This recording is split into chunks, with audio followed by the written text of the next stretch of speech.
Hey y'all, I'm Pastor Xavier Jones, lead pastor of Transformation Church right here in Miami, and I just wanted to talk a little bit. Um, you know, I just got finished sending a text message to someone, and it was loaded with vulnerability. It was loaded with sincerity. It was loaded with an opportunity for me to kind of see and for God to kind of shed light on some areas of concern that I had. And y'all, I want to tell you, I was severely disappointed at the reaction.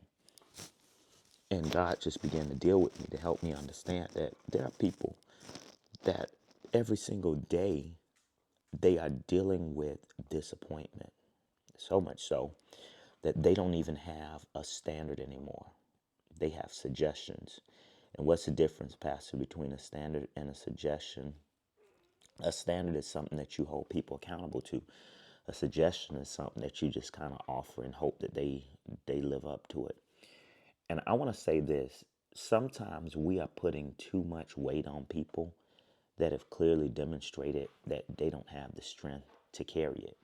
We're giving people a lot of responsibilities that they cannot handle. And I need you today to be cautious, and I need you today to be real honest with yourself that most of your disappointment has risen from people that your discernment was not on. Well, let me say it like this. Maybe this way is a little better. Your disappointment is with people that you know couldn't handle it, but you try to act like they could. They've demonstrated through other ways that they were not ready for what you were ready for or ready to accomplish that which you have said. I need you to just lean in right here, right now, because one of the things that we have to be willing to understand is that God gives us discernment not just for us to be spooky and scary and secluded and crazy, but he gives us discernment so that we can navigate some of these landmines that continue to exist in all of our lives. People will disappoint you, but the way to minimize disappointment is you got to just have some things around you that's going to uh, keep you from just putting your trust in people or in ways that literally should not be. So, just a few practical things that I kind of wrote down after that quick, situation that happened, because we got to get some revelation out of the pain. We can't just sit here and just go through this and not get nothing out of this. I need you to start understanding that common sense is not always common. And you cannot expect everyone to be on the level that you're on. It took a while for you to get there. So why are you expecting them to arrive faster than you did? Are you there? Huh? Why are you expecting them to arrive faster than you did? When the reality is that you're trying to expect something from them that had it been 3 months ago, 5 months ago, you aren't even on that level. People develop at different levels, and you've got to be willing to be okay with that. And I think that choosing bad is not necessarily it's not necessarily a bad thing on them, but it's really an indication for you that maybe you're choosing from the wrong place. Maybe you're choosing from a place of desperation instead of choosing from a place of destiny. I want to tell you today, shake yourself, little mama. Shake yourself, man. Pull yourself out of this and help yourself understand that maybe I've put some weight on some people that I should have never put weight on them. They have clearly demonstrated that they can't handle it. Number two, don't assume that they know better if you haven't discussed it. The number one way that people don't meet your expectations is because you have not been clear enough. As a leader, I lead in so many different places. And y'all, sometimes I say things to people, and then the product that I get back is totally different. And when in my immature days, just starting out, I used to be like, man, how can they not understand what I said? How could they? I don't get it. They just, and I had to, someone asked me, it's like, do you think someone woke up in the morning? Do you really believe that somebody woke up in the morning, put their clothes on, washed their face, got in the shower, and said, today is the day I'm going to make a mistake? Ah, today is the day I'm going to make sure I don't do nothing right. That ain't what people do. And oftentimes, we just assume people know, and we haven't told them. There's so many relationships that I destroyed because I had expectations for people that I never communicated. So many friendships that probably could have gotten deeper and went so much further and gotten better and accomplished a whole lot more, but because I was just unclear. And I want to say this, y'all. Sometimes you're not as clear as you think you are. I was in a meeting. A girl told me, she said, you said you were crystal clear. And I'm like, what's she finna go with this? She said, but I have no idea what you're talking about. We learned that in the basics of communication, y'all, that it's a sender and then you got to wait for feedback. Make sure that you're not expecting something from people that they don't know that you're expecting. Number 3, you got to learn to understand that every person is their own person. Yep, I said it. I ain't taking it back. And before I take it back, I will add more to it. Every person is their own person. Are you here? God did not make robots. God did not make robots. But God created us as individuals. And it's very possible for us to be unified without being uniformed. Are y'all here? I had to put that, put the preacher talk in there a little bit. But it's very possible for us to be unified but not uniform.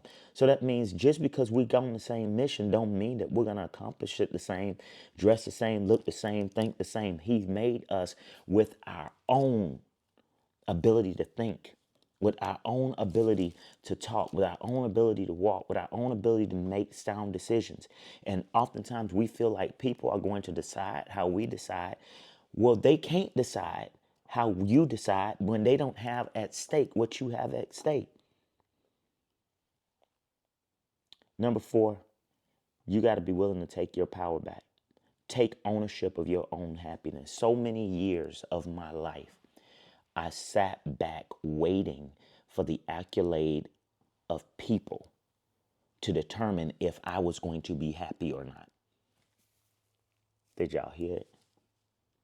I waited for people, see if they were going to see what I'd done, see if they were going to acknowledge what I said, see if they were going to acknowledge what I did, if they were going to acknowledge the fact that I did not make it to my family, but I made it to theirs, the fact that I prayed for them and I was there for them, even though I was sick, even though I was discouraged, even though I did not do self-love for myself, but gave them care. Me sitting there waiting for them to acknowledge that for me to be happy, y'all, sadly disappointed. And it was really because I was not willing to take ownership for my own happiness. You are too grown to just sit back and not take ownership for your own happiness. You know, I believe that God is with you, and I think that I know that God is with you and that God is going to ensure that you're successful.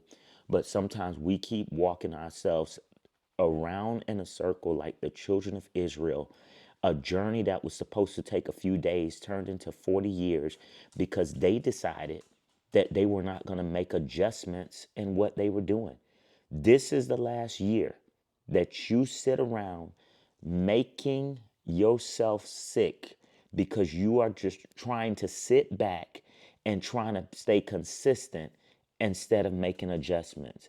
I'm not suggesting that we sometimes can't do better with being consistent, but what I am saying is that, by God, sometimes we got to make an adjustment in how we're picking, make an adjustment on what we're doing, what we're expecting, how we're expecting it. Stop choosing people, stop choosing things, stop being disappointed at people and discouraged about things that we haven't clearly communicated about. You gifted, but you don't communicate well. That was the worst, best thing I ever heard. Somebody told me that one time. I almost fell out. I almost fell out. Because I'm like, how? What you mean? I'm a preacher. What you mean? God speaks to me. And I had to learn that just because you're good in one area don't mean that you're excellent in every area. And there may be spaces that you need to develop in. You see Paul in the scriptures, Paul made it clear in the scriptures when he was speaking to the church at Corinth. The church at Corinth, they were amazing at their spiritual gifts, but their character was not at the same level. I want to say to you that maybe it's a point of development for you. I just wanted to jump on, talk about that for a moment, because sometimes y'all look at people with titles and be like, they ain't never disappointed. They always get what they want.